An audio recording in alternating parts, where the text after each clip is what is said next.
Good morning dear students. How are you? I hope you all happy and healthy. This is your physics class. Before starting the work, let's take pledge. I, Ramandeep Kaur, commit to be a vigilant and bear in mind at all times the risk to myself and my colleagues from COVID-19. I promise to take all necessary precautions that prevent the spread of this deadly virus. I promise to follow and encourage others to follow the key COVID appropriate behaviors, to always wear a mask or face cover, especially when in public places, to maintain a minimum distance of 6 feet from others, to wash my hands frequently and thoroughly with soap and water. Together we will win this fight against COVID-19. So now let's start with physics. In the previous video,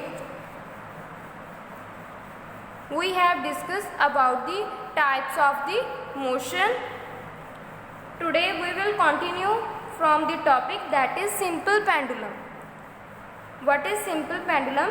Simple pendulum consists of a small metal ball called bob suspended by a long thread from a rigid spool.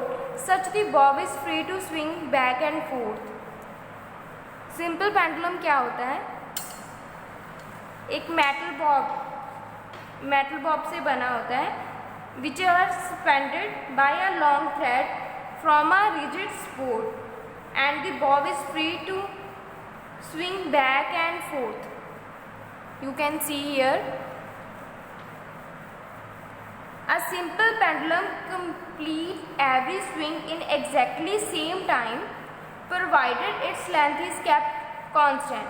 एक simple pendulum है अपनी हर एक oscillation को same time में complete करेगा, लेकिन condition क्या होगी, जो लेंथ है थ्रेड की वो कांस्टेंट होनी चाहिए. In other words the period of oscillation of a pendulum is constant. You can see here pendulum क्या होता है, एक मेटल बॉब होता है जो एक थ्रेड के साथ सस्पेंड होता है, जो अपनी मीन पोजीशन से बैक एंड फोर्थ मूव करता है, और इसकी जो ऑसिलेशंस हैं उसका टाइम पीरियड भी सेम होता है. क्या प्रोवाइडेड हो कि जो लेंथ है थ्रेड की वो कांस्टेंट होनी चाहिए. There are few terms related to the simple pendulum. First of all, length of the pendulum. The distance from the point of suspension to the centre of the bob is called length of the pendulum. You can see here the distance from the suspension. Suspension से लेके जो pendulum के centre, pendulum के bob के centre तक का जो distance है उसको हम क्या बोलेंगे, length of the pendulum. The length of the pendulum is the length of the thread plus the radius of the bob. It is denoted by capital M. Second term is oscillation. Oscillations क्या होती हैं, one complete to and fro movement of the pendulum bob is called an oscillation. You can see here a complete rotation of bob of the pendulum. You can see here one extreme position से लेके second extreme position से वापस उसी position पे आने को एक complete oscillation बोलते हैं. You can see here the motion of bob from center position A to B and then B to C. After that it comes back to A. This is a one complete oscillation.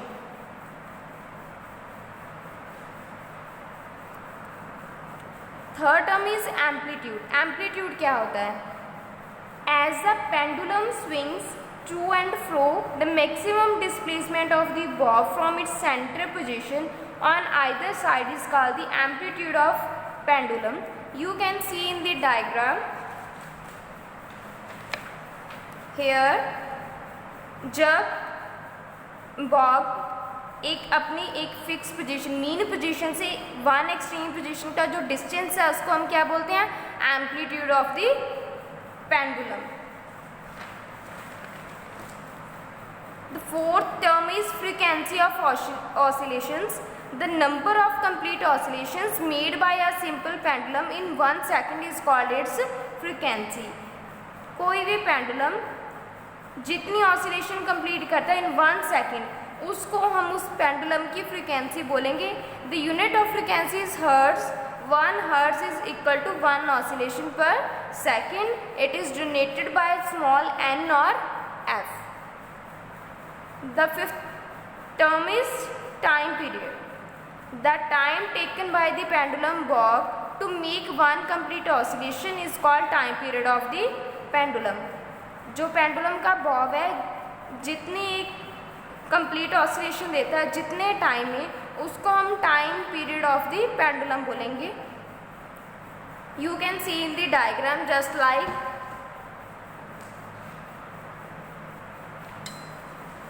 Pendulum move from B to C then C to B. जितनी rotation जितने time में complete करेगा, 1 rotation पहले ये B से सी तक जाएगा, after that ये फिर से अपनी पोजीशन ओरिजिनल पोजीशन पे आएगा। उस टाइम को हम क्या बोलेंगे? Time period of the pendulum. Next topic is factor affecting the time period of a simple pendulum. कि कौन से फैक्टर हैं जो time period of simple pendulum को अफेक्ट करते हैं। First one is length of the pendulum. जितनी length पे डिपेंड करेगा कि जो टाइम पीरियड है वो पेंडुलम का वो कैसे वेरी करेगा। Next acceleration due to gravity. These are the 2 factors upon which time period of a simple pendulum depend. Next, the time period of a simple pendulum doesn't depend upon mass of the bob, nature of the material of the bob and the amplitude of the oscillation. ये तीनों पे जो time period है pendulum का वो depend नहीं करता। Now let's see how the time period of a simple pendulum depend upon the length of the pendulum and acceleration due to the gravity. The first time period of a simple pendulum is directly proportional to the square root of its length. You can see here time period simple pendulum का directly proportional करता है square root of its length. When the length of the pendulum is 4 times, the period will become 2 times. You can see here because square root of 4 equals to 2. If length of a simple pendulum is made 1/4, then its time period will become 1/2. That is, it will get halved. As the length of pendulum is increased, time period also increases. In summer, a pendulum clocks run slow because in hot weather the pendulum expands and its length increases.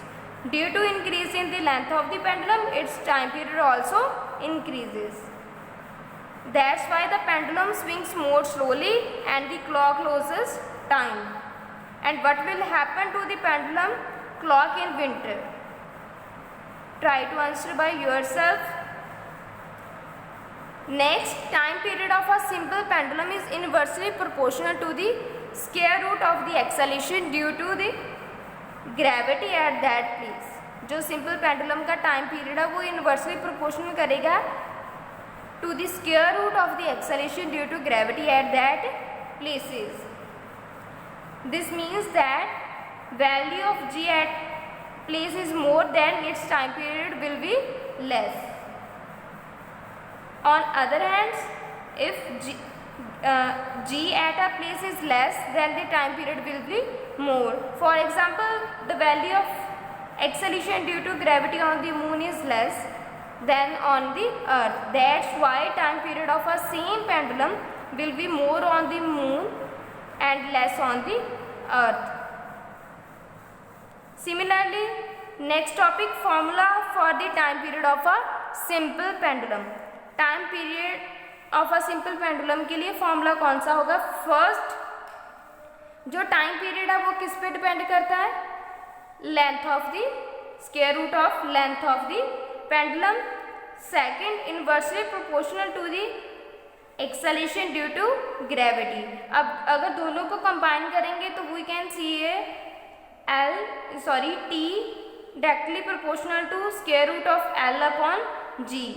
Here we remove the proportionality and put equality sign by adding constant 2 pi. 2 pi is a constant. Here t is the time period of simple pendulum, pi is constant L is the length of the pendulum, and G acceleration due to gravity. By applying this formula, we can find the time period of a simple pendulum. Next topic, seconds pendulum. A pendulum whose time period is 2 seconds is known as a seconds pendulum. जिस pendulum का time period 2 second होगा उसे हम seconds pendulum बोलते हैं.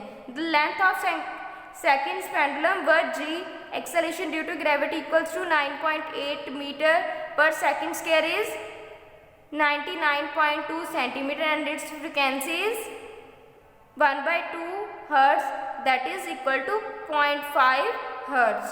There are some checkpoints, some questions related to this topic.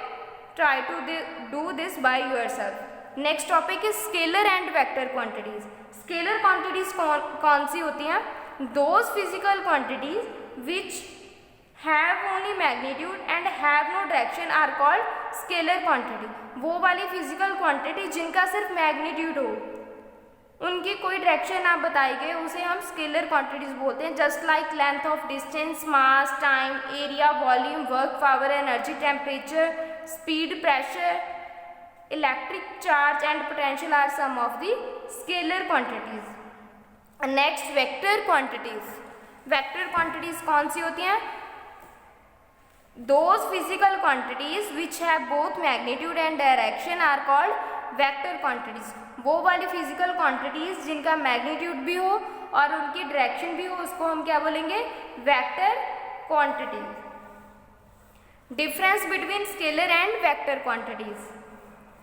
Scalar quantities possesses only magnitude, whereas vector quantities possesses both magnitude and direction. Scalar quantities are represented by a straight line. You can see here. Scalar quantity को हम ऐसे represent करें by a straight line. But vector quantities are represented by a straight line whose direction is denoted by an arrow. Vector quantity को represent करने के लिए हम arrow की help लेते हैं. Scalar quantities it cannot be zero, but vector quantities can be zero. So this is all about time period of a simple pendulum, scalar and vector quantities. There are some questions related to this topic. Try to do this by yourself. If you have any doubt, then we will discuss in your online class. Thanks students. Have a nice day.